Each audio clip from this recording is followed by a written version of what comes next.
This video to guide how to use RTOS Resource View to debug an RTOS project.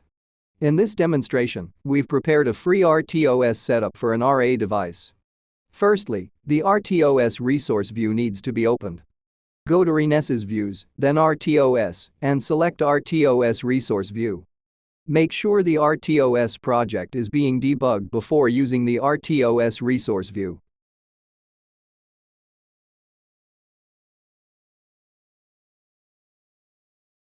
Next, we will select the OS to be debugged. This project uses free RTOS, so choose free RTOS in the drop-down list.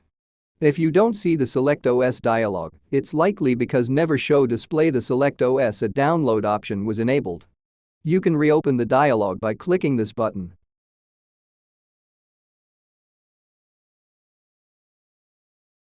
The RTOS kernel hasn't been initialized yet, so the view is currently empty.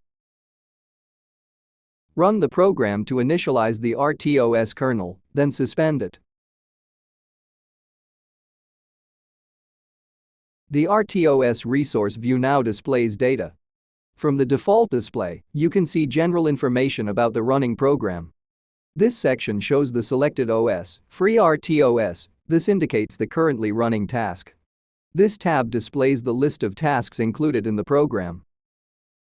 If task information is outdated, click the Update Information button to refresh it.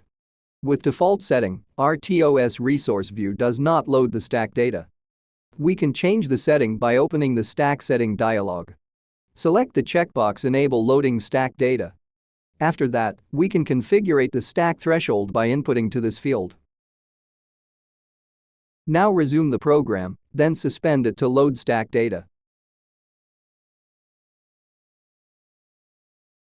Two pop-up messages will warn about stack usage. If stack usage exceeds the threshold, a warning will pop up to inform you about it. If stack usage reaches 100%, a stack overflow warning will be shown. You can close them to ignore the warnings. Or click the link to open the Stack tab. In the tab, you can see the stack usage of each task. Based on this information, we can either increase the stack size or reduce stack usage to avoid a stack overflow. That concludes the demonstration. Thank you for watching.